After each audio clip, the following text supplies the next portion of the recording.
All right. Well, today on the show, we are honored, excited to talk to Os Guinness today. How are you doing? Very well, thank you. Privileged to be with you. It's a privilege to have you on. You uh, are here. You just released a brand new book, the Magna Carta of Humanity: Sinai's Revolutionary Faith and the Future of Freedom. And I would love to hear, a little bit about what led you to write the book. If you don't care to go into some detail on it. Well, this is my third book on American freedom. And in many ways, it's the most important because it's the most constructive. Hmm. Everybody knows America's deeply divided today. But why? Social media, the coastals against the heartlanders, the nationalists over against the various things are put forward. But I would argue the deepest division is between those who understand America and freedom from the perspective of the American Revolution, which, as you know, is largely biblical through the Reformation, and those who understand it through the perspective of the French Revolution and its heirs.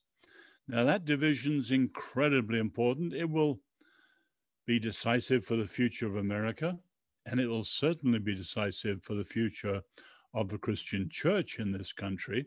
And yet, many Christians really don't understand the problem. Yeah.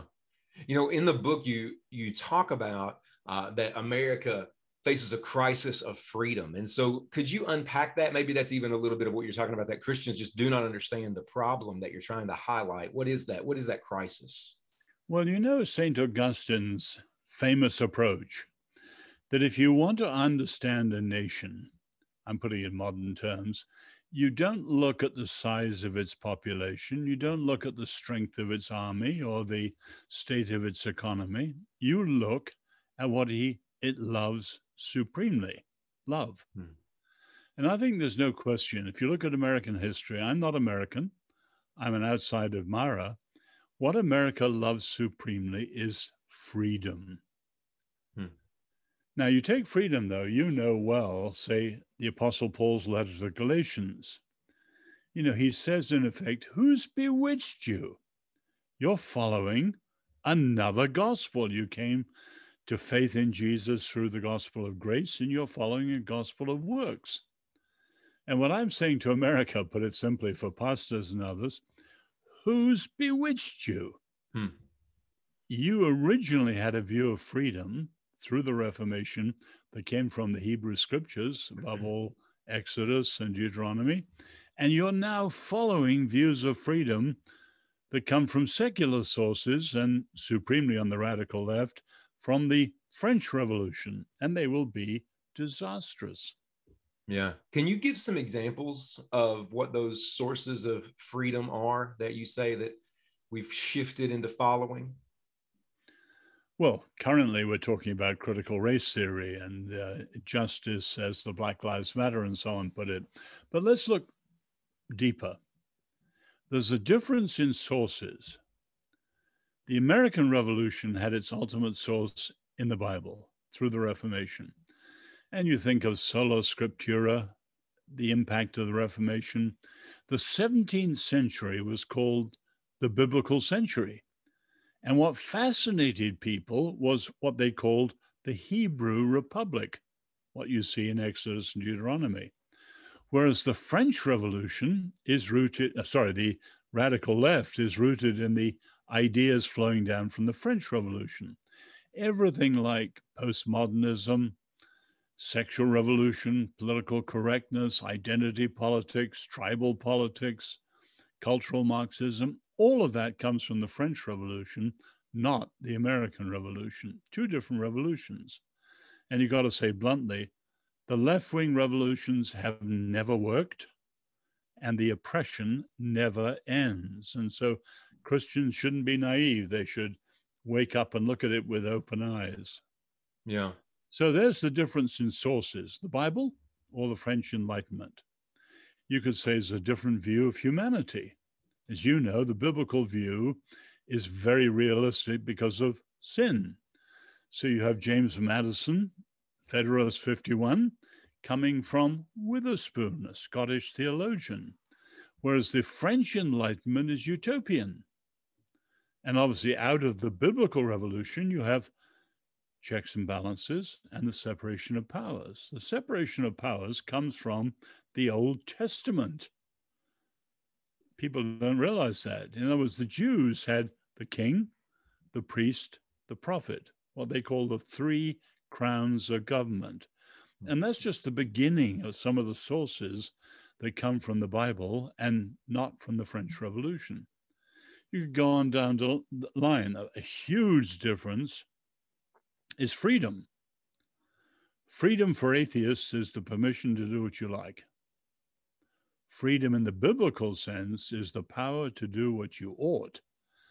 So it's freedom within a covenant, or what became constitution, freedom within a framework. Mm-hmm. Our Lord, you will know the truth, and the truth sets you free. And you go on down the line. Another key difference is over religion. For the American Revolution, faith and freedom are both positive and they go together. For the French Revolution, freedom is anti-faith. The French Revolution was anti-biblical, anti-religious, anti-Christian, and anti-clerical, and so on. And there was huge differences. Yeah. And you reference there, obviously, a major portion of your book, it's in the title, Sinai's Revolutionary Faith and the Future of Freedom. Can you unpack the connection between the Covenant of Sinai and its significance in the American Revolution? Put it this way. When the church became the official religion of Rome, which was 380, long before the Reformation, historians say the church copied Roman structures and Greek ideas uncritically. Okay. So Rome had structures that were hierarchical. You had the Caesar and the consuls and the senators downwards. And the church had the Pope and the cardinals and the bishops downwards. And it was a Catholic layman, Lord Acton, who made the famous remark that all power tends to corrupt and absolute power corrupts absolutely. He was talking about the Catholic Church when he said that. Now, the Reformation went back to the Bible. So not Luther, but Calvin, Zwingli, Bullinger, John Knox in Scotland, Oliver Cromwell. Oliver Cromwell said the Exodus was the direct parallel to what they were trying to do in the English Revolution. Now, you could notice all the different things that come from Exodus. For example, covenant means the free consent of the governed, freely chosen consent. The rabbis point out that's remarkable. When the master of the universe, as the rabbis put it, offers his way of life, the covenant, until 3 times the Israelites say, all that the Lord says, we will do. That is the origin of the consent of the governed. Didn't come in the 17th century, comes back in Exodus. And you could go on down the line. Or the idea of a morally binding pledge. A covenant, as you know well, covers the whole of life and lasts as long as you do. Take the marriage covenant, till death do us part. So law, contract is narrow, legal. Covenant is a morally binding pledge. It depends on a promise made and a promise kept. And someone who's true to their word inspires trust. And when you have high trust, you can have high freedom. When you have low trust, you have to have high surveillance, cameras, and all sorts of things. And you can see all of that comes from covenantalism. Mm-hmm. You could go on down the line. Yeah. And so the idea, correct me if I'm wrong here. So the idea is that much of what influenced the founders of America flows out of the Hebrew scriptures, those ideas. Is that correct? Is that what you're trying? Absolutely, yes. You know, I mentioned the Swiss, the Germans, the Dutch, and the Scots and the English. Now, the English Revolution, the first of the big five, failed. The king came back. But what was the lost cause, as the historians put it, in England, became the winning cause in New England. So the Mayflower Compact is a covenant. When John Winthrop preached on the Arbella, he's talking about a covenant. And covenant was not only in New England churches, which it was in New England marriages, importantly, and then equally importantly, it was in New England townships. So when John Adams created the first constitution, the first written one in America, the Massachusetts Constitution, he called it a covenant. Mm-hmm. So the American Constitution in the 18th century is a nationalized, somewhat secularized form of covenant. Covenantalism is behind constitutionalism. Yeah. One of the things that I've heard repeated often is that God has a covenant with America, that God has a special, unique covenant with America. And so just in those examples that you gave, well, I think that's rubbish. Yeah, that's what I was going to say. Unpack the difference between the Sinai covenant and say the difference in covenant the way that you just used it in your previous examples. Well, the Lord had a special covenant with Israel. Yeah. He was a party to the covenant. That's what's so remarkable. Whereas the American covenant is a covenant or a constitution under God, but we, the people, are making a covenant with each other. It's under God, but the Lord was not a partner to the American covenant or constitution.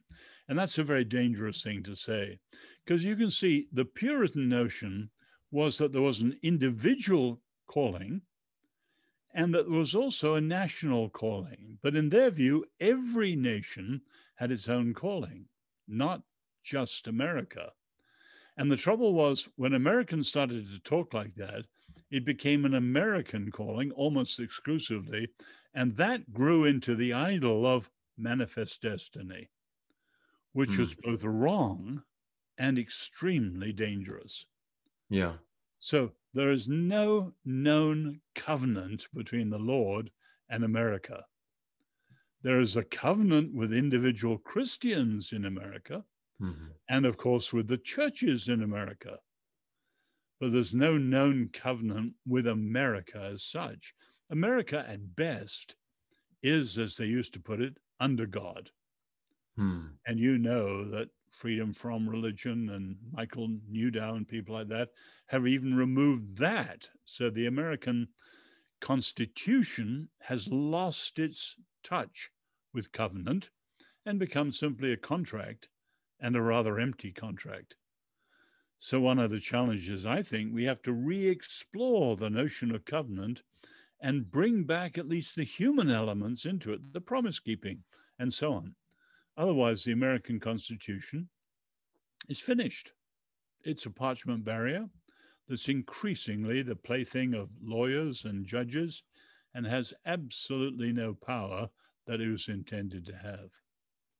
Yeah. And I think that's a really important statement that you just made there, just about the distinction between covenant with Sinai and the covenant that God has with his people, and the way that people have used that language of covenant, because so many Christians, at least that I've heard, and even online you see, just the talk that God has a covenant with America, a special covenant with America. Would you say that even from that, I would be interested to hear what your thoughts are, that possibly from that idea flows out of much of what people might talk about or think when they talk about how America, rather, is a Christian nation. And so America is a Christian nation because of the covenant that we have with God, and we need to protect it as a Christian nation. Do you have what are your thoughts on that? Were those ideas connected? Does one flow from the other? What are your thoughts? Well, we've got to be very clear today to be true to what actually happened, and then to be true to how people are hearing that in our time. So, America was never a Christian nation in any official, formal, established way. Now, were most most Americans Christian? Of course. 95% were out of the Reformation tradition, not just Christians, but Protestant and Reform, what Edmund Burke called the dissenters of dissent. So most Americans were Christians. And equally seriously, all the founding ideas were Jewish and Christian. They were biblical, no question. But was America ever officially Christian? No. And the genius of the First Amendment lies there. In other words, if you look at the French Revolution in particular, or the growth of secularism earlier in Europe and now in America, secularism in its aggressive modern form is a revulsion against the corruptions and oppression of established churches. And that's the genius of the First Amendment, as Alexis de Tocqueville pointed out. Religion in this country was disestablished, no question.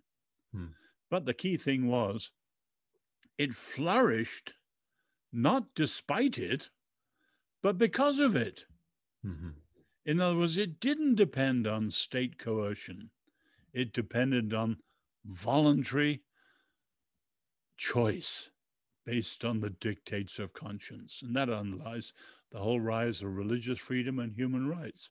So that's incredibly important. And Christians have got to clear up their language because, above all, our Jewish friends are scared stiff. When they hear Christian America talk, they hear establishment. And in Europe, that meant anti-Semitism, the persecution of the Jews. No, America is gloriously disestablished. Now, let's be clear. The problem today is we've smuggled secularism in the back door, so they are now semi-established. That's equally bad. So no religion, no worldview, no faith, no philosophy should be established. There should be freedom of choice, freedom of conscience, because it's disestablished. That's terribly important. Yeah. As you know, you may be interested in this too.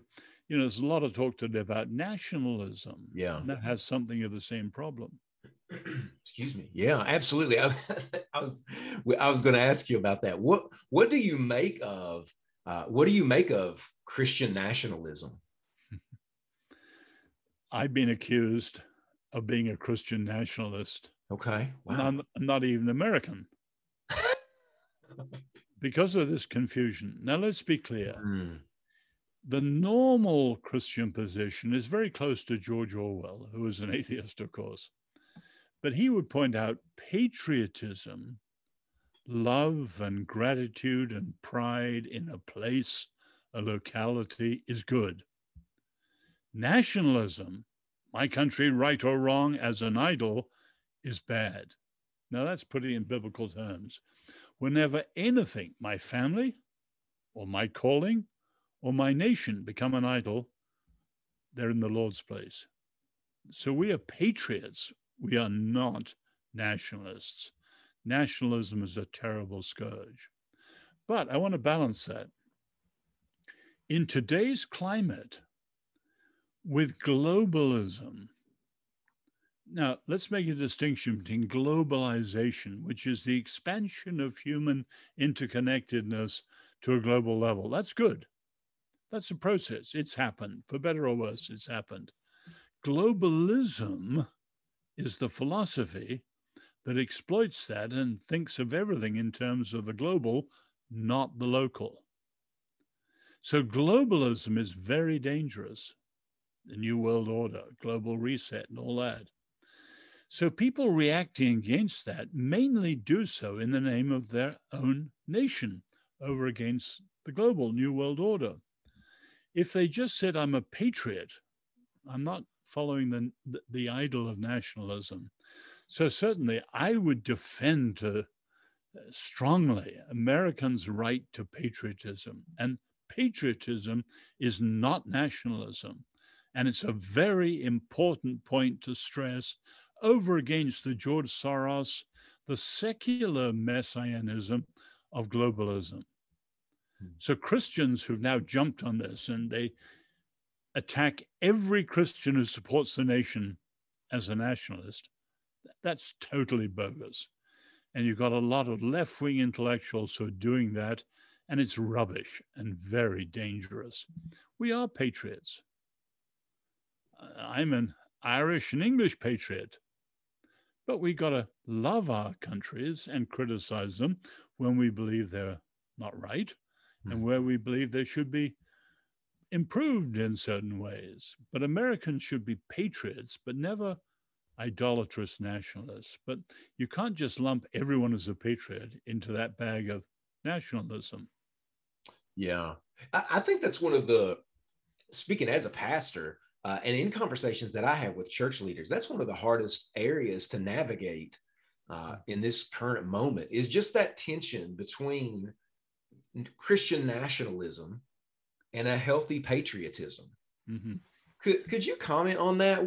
How do we, I don't know if it's the right way to say it, walk that, not really walk that line, but what is the difference between, say, Christian nationalism and a healthy patriotism? Well, nationalism is my country right or wrong. Yeah. Patriotism, no, I love my country and I want it to be right. So you have to have the courage to say where you think it goes wrong, but not just to be a naysayer, but to have a clear understanding where it should be right. Now, let me be more controversial still and take the former president, whose name we shall not mention. Many Christians followed him uncritically. Instinctively, they thought, because so many of his policies were good, which they were, and he stood against the dangers on the other side, which he did, that they would back him whatever. Now, let's be clear. Let's just take one thing or two.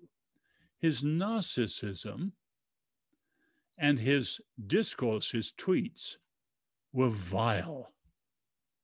So a biblical view of words are commitments. Words have to respect truth. Words should respect our love, even for our enemies. So for Christians to use the social media, which immediately appeal to something quick and brief and emotional, and to do so carelessly, falls foul of what the Old Testament, the Hebrew scriptures, call evil speech. And as you know, the rabbis point out that evil speech, whether gossip or insults, is tantamount to murder. And the former president had speech that was absolutely vile. Now, I say that many of his policies were terrific. And the other president we're talking about is much more civil in his speech, but has policies which are absolutely vile in their implications. So we've got to know by what standards we're judging the scriptures and our Lord. So we're willing to say all truth is God's truth. Whenever anyone stands for the truth, we stand for them. And if they don't, we oppose them. But far too many Christians on one side were uncritical. And on the other side, because these people were uncritical, they just attacked the whole thing and threw the baby out with the bathwater. And they were the ones who brought in the current situation, which on life and 100 other issues is even worse. And so Christians need to be at a place in culture where they can speak truth to both sides. Absolutely. Yeah. Put it this way. The scandal of the American church. We're in America. I'm not back in Western Europe. This is the one country in the Western world where Christians are a huge majority.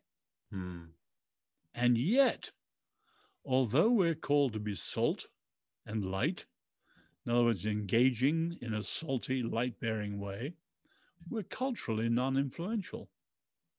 And so many Christians are disengaged, they're irrelevant. Wow. Now, compare that with our friends, I mean our friends, the Jewish people. They are under 2.5% of America, 2.4. And yet, that tiny percent, as one of the Jewish scholars says, they are less than the smallest statistical error in a Chinese census. And yet they punch above their weight, intellectually, culturally, financially. The Jews make an incredible difference. And we who are majority, called to be salt and light, are uninfluential. Shame on us. Now, the pastors are one of the keys to turning this round. Yeah. Yeah. I'd love to ask you, I'm absolutely going to ask you to unpack what you just teased there in just a minute.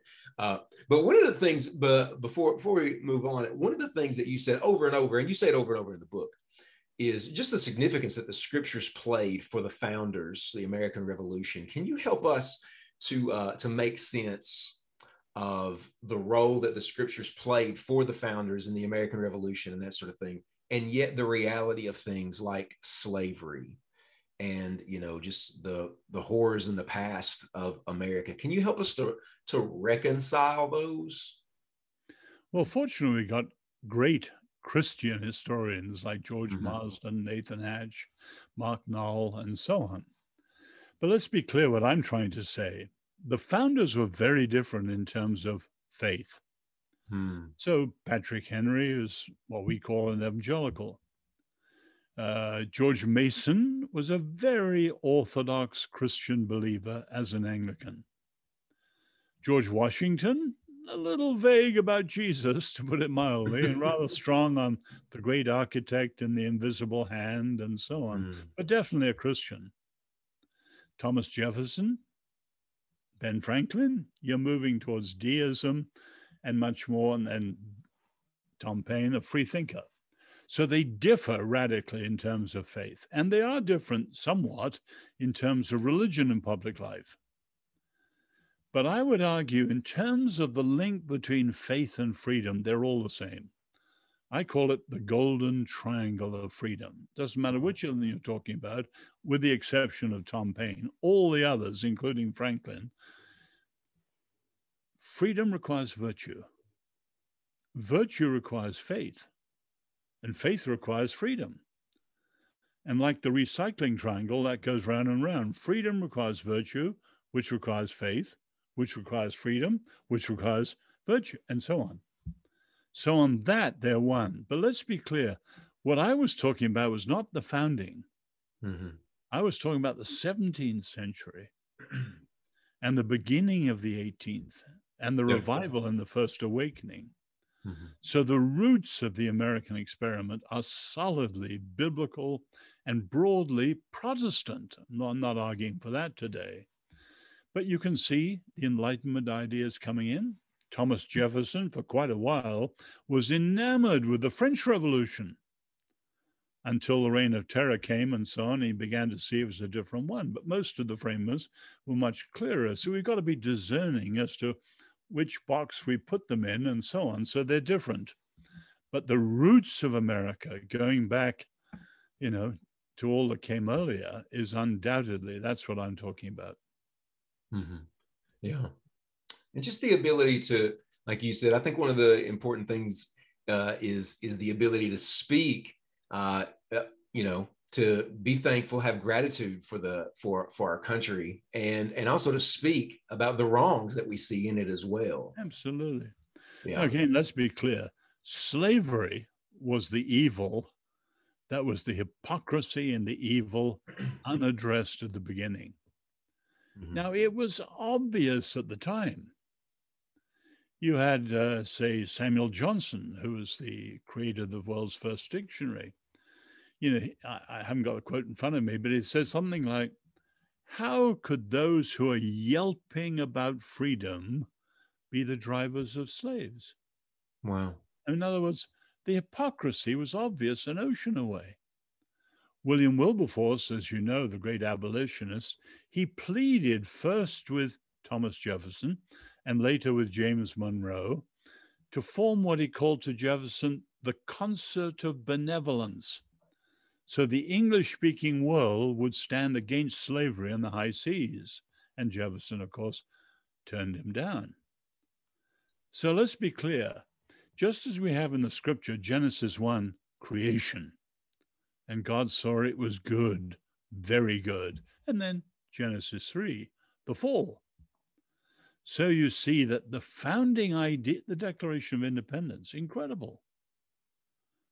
But the retention of slavery, evil, hypocritical from the start.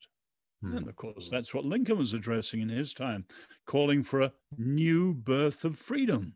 And what America needs today, in other words, you've got a clash here. Is slavery and is racism the original sin? Or is it the DNA? Now, of course, Christians, we say it's like the original sin in the fall. The radical left would say, Howard Zinn and the 1619 Project, this is America. So the whole thing is stained, xenophobic, racist, genocidal, you name it, throw it out. That's a radical choice. But I would say Americans have to choose today, just as Joshua said, choose today whom you will serve. And Moses said even earlier, I put before you good and bad, life and death, choose. Americans have got to choose. So Paul says, you're choosing the gospel of grace or the gospel of works? Americans, are you choosing 1776 as it came from the Bible? Or are you choosing 1789? That's the choice. And that will shape the whole future of America. And it could well be incredibly influential in the future of humanity. In other words, we're at a civilizational moment. And coming out of the pandemic, with all that happened last year, you can see clearly how this has advanced enormously, and under the present administration, advancing rapidly. America faces a choice. To me, let me be absolutely blunt. No, let me back up a sec. All of you who are pastors, the church faces three great opponents. One, theological revisionism, theological liberalism, going back to Schleiermacher in the 18th century. We have resisted that pretty well, all of us who are evangelicals, pretty well. Now we face number 2 and 3. Number 2 is the sexual revolution. Number 3 is cultural Marxism. Those two both go back to the same place in Paris, the Palais Royal, from which the ideas of the French Revolution came. So if you read the architects, not just people like Marquis de Sade, but Wilhelm Reich in the 1920s, he says, we will never win, this is the sexual revolution, until we've overcome the church and parents.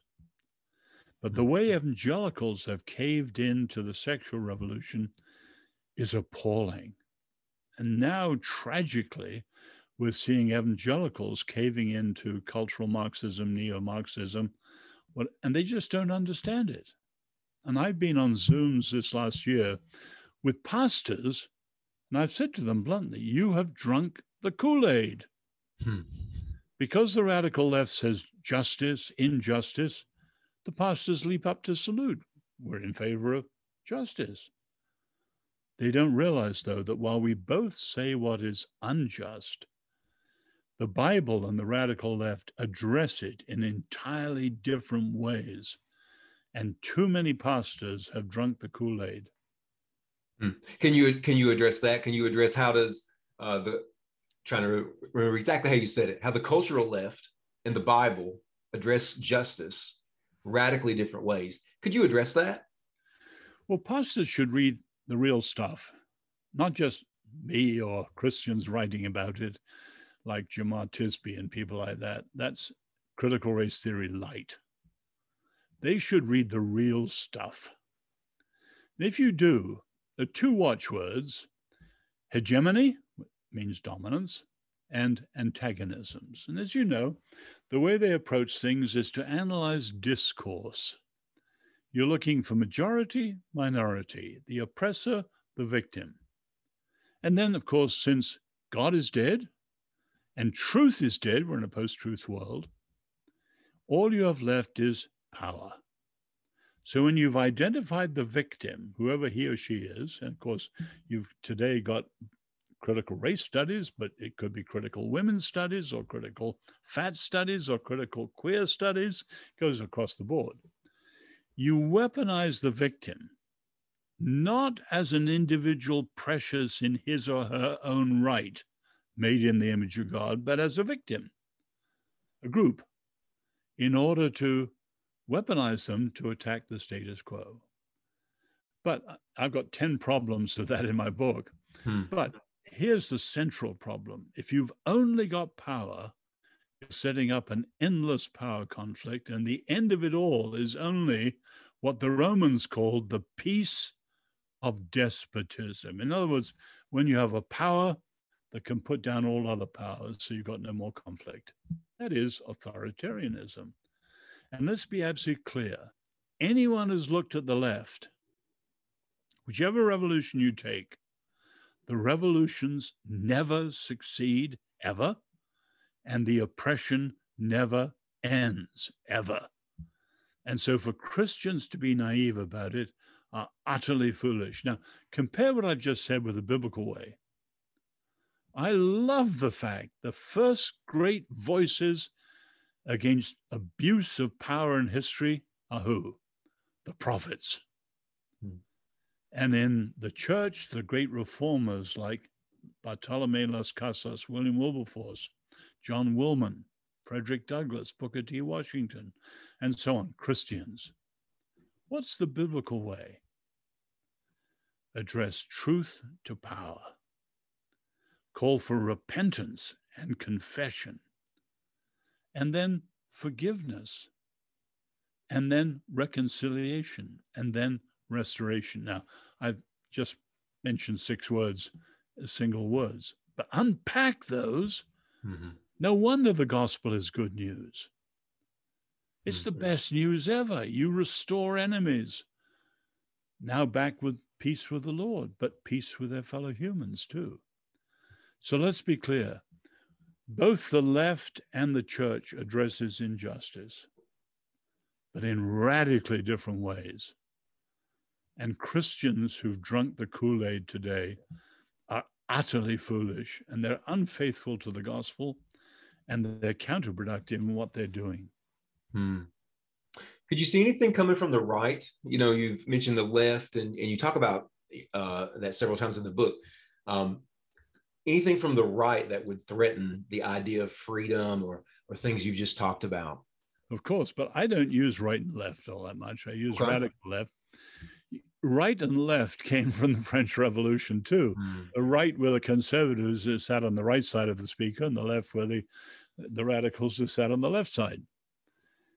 I don't even think as Christians we're only conservative. That's wrong. Think for a minute. God made humans with a capacity quite different from the animals. We have memory in our own lives, and we have history over the life of humanity. So we think back. But then we have vision, and we have imagination. We can think of things that have never been, so we think forward. So the church should be both conservative, always keeping alive the best of the past. And there's nothing more common in the Old Testament. Remember, remember, remember. Do not forget. So we are essentially conservative, but also moving forward. We look forward to the Messianic age when God will do what we can't do, and he'll bring it in finally, and the lion will die down with the lamb. But until then, we're moving towards that with more justice, more freedom, more humanity, and so on through the gospel. So we're not left or right. Yeah. Right in the real sense of today's word, the hard right, is extremely ugly. No, we are people of faith. I love the fact that you could argue that you have to say this carefully, because Americans pick up words as rhetoric, not as reality. But take revolution. It came from the Bible. Revolution used to be astronomy, celestial bodies going round and round and going back to where they started. Where did revolution, as we understand it, come from? Wasn't the left. God creates order. Sin creates disorder. So God works into a disordered world, turning it the right way up again. So when God turns the world upside down, he's actually turning it the right way up. So you remember the agitators who attacked Paul in Acts 17. These men who have turned the world upside down have come here. That should be a compliment. We are turning the world upside down, but we're actually turning it the right way up. And so, oh, yeah, sorry, forgive me. Sorry, I hope you can edit that bit out. Oh, yeah, it's good. No problem. Yeah. So we are the true revolutionaries, just as we are the great defenders of justice and human dignity and freedom. Make no mistake about it. Yeah. Yeah. This has been great. Thank you so much for your time. I do have one question that you teased earlier, and you talked about how churches, specifically pastors, church leaders, can play a role in this moment. You've got pastors and church leaders who are listening, watching this podcast. What is that role that you see that churches and specifically pastors and church leaders could play in this moment? Well, pastors have the incredible privilege of standing between the Lord and his people every weekend. In other words, pastors are the key to the reformation and revival in the Church of Christ, which we need, and leading the church forward. Now, I'm not a pastor, I'm a layman. But in my lifetime, and I'm in my 70s now, I've known great preachers and pastors like John Stott, Martin Lloyd-Jones, many, many others. I know that it's a tough task today. It's an impossible task. You've got to be a super preacher, super administrator, a super counselor, and everything else too. It's almost impossible.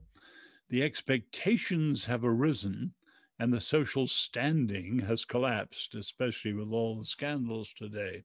But still, the pastors stand there between the Lord and his people through the word.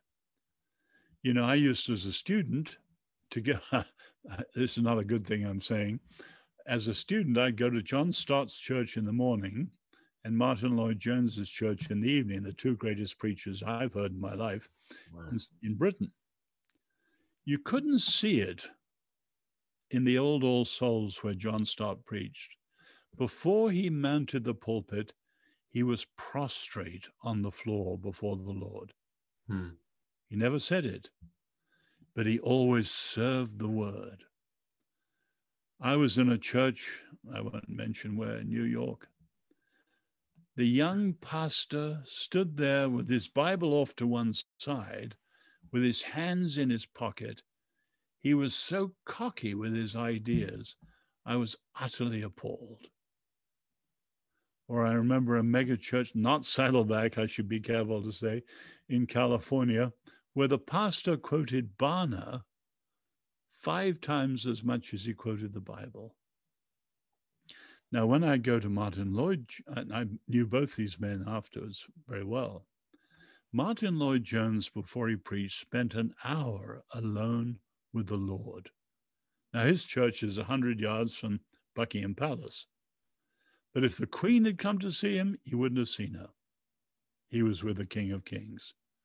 He never said anything about that when he entered the pulpit, but you knew it because of the anointing he had coming from the presence of the Lord. And I long for pastors who have the fear of the Lord, who are bringing the authority of the word and speak with awe. I knew Francis Schaeffer pretty well later. He wasn't the greatest preacher, but my word, when he preached, often in a sermon, his voice would break. He was overcome with awe at the wonder of the truth he was talking about. And I must say, I'm not terribly impressed with a lot of preaching. Actually, Washington preaching is terrific. My own pastor and many of the other pastors I know in Washington are rather exceptions, but much of the preaching I've heard around the country, I would say, is pretty poor by historical standards. But all of your pastors, what a privilege you have of bringing the word of the Lord through the Spirit of the Lord to the people of the Lord. And you are the key to the Reformation, revival, and the re-engagement of Christians in their callings with our culture. The Lord be with you. That's a great word to end on. Os Guinness, this has been a privilege. Thank you so much for taking the time to come on today. In the show notes today, we'll make sure that we've got links to the brand new book where people can pick it up.